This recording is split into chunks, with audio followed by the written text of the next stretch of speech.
How to do, yo? This is John, and today we are talking about Mission Impossible: The Final Reckoning, a new movie out in theaters right now. In Mission Impossible: The Final Reckoning, it deals with Ethan Hunt, an IMF agent who continues his quest to try and find this villainous thing called the Entity, a new villain with this really dangerous super weapon that needs to be destroyed. And yes, even though, Dead Reckoning's 2 years old now, I am still not spoiling who the Entity is for people who have not seen either movie. However, time is ticking. He only has 4 days before the Entity releases a nuclear arsenal on the world. Now, getting into it, first and foremost, what I liked about the movie. Tom Cruise is as great as ever as Ethan Hunt. The dude's been killing as this character for 7 movies, and now here's an 8th one, and he's still killing it. From my understanding, this may be his last time playing the character, and if, it is, then Ethan Hunt went out with a bang. This has arguably been his most dangerous mission so far. And not only do they do a great job, setting up how high the stakes are, but they also do a great job with the tension in this film. One of the strengths about Dead Reckoning is that, the Entity is always watching the main heroes' every move. So they have to be extremely careful when they're going about their day. And to an extent, that is still going on here.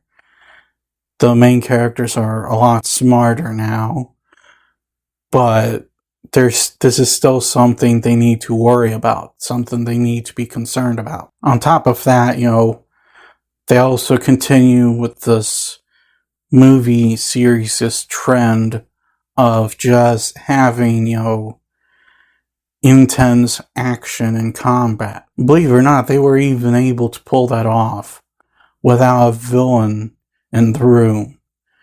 Just use the environment. I always love it when, action movies are able to create an action sequence using the environment. Now, as far as the story goes, again, it continues where they left off with Dead Reckoning.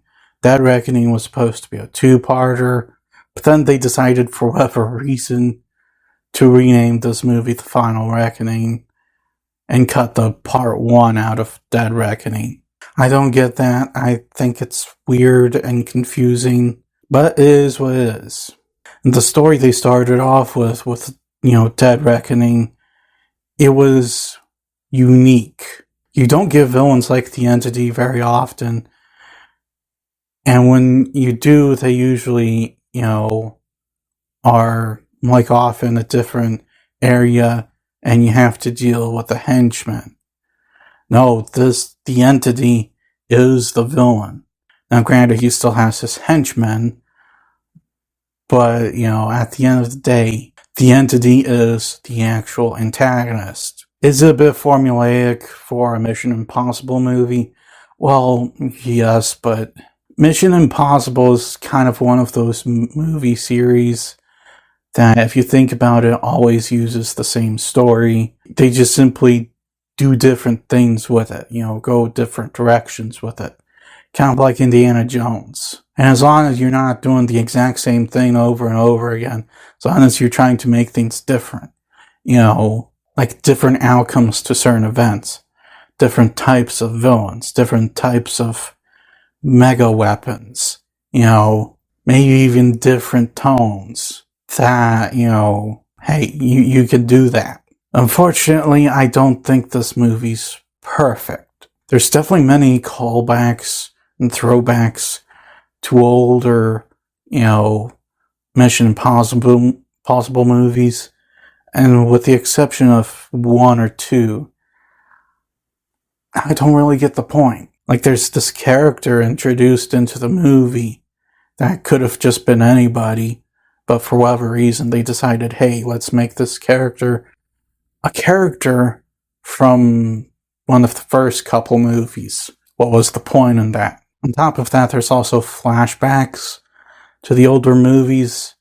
And while I'm a fan of, show don't tell, when it comes to me with flashbacks, I am not a big fan of them if they're done wrong.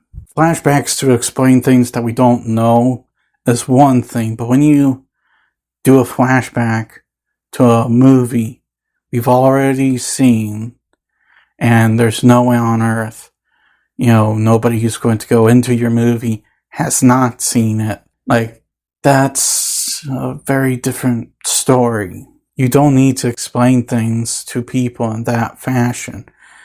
Because, you run the risk of explaining too much, and really, they kind of did. The only flashback in the this entire movie that I, kind of felt was a little bit necessary was, showing Ethan Hunt grabbing something that we didn't see him grab in one of the other movies. But that was about it. And also, the movie's just a little too long. There's a certain scenario in the middle of the movie that I think could have been cut out or shrunk significantly, because it really felt like they added that in just to pad out the runtime. It was an action sequence, and don't get me wrong, it was definitely well done and entertaining, but at the end of the day, walking out of the theater, I was just in there thinking, that could have been removed. And there was definitely a lot of elements about the middle section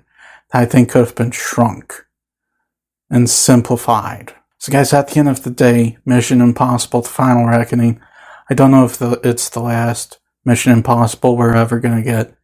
I don't, from what I understand, it's like the final movie with Ethan Hunt, but I'm not entirely sure. But if it is that case, while the whole thing may not have ended at its peak, which in my opinion was Fallout, it's not a bad place to end the series. Now, if all they're doing is just retiring the character Ethan Hunt, it's not a bad, movie to end the character's arc. He's pretty much done all he can do, and, this movie's not a bad movie. It's a very good movie, and, it may not be the best ending, but it is a good one, in my opinion. I'm going to give Mission Impossible: The Final Reckoning an 8. Well, that's all the time I have for today. Please look forward to more videos real soon. Please hit the like button if you enjoyed this video. Please also subscribe if you're new to the channel. And as always, please remember, let's keep it.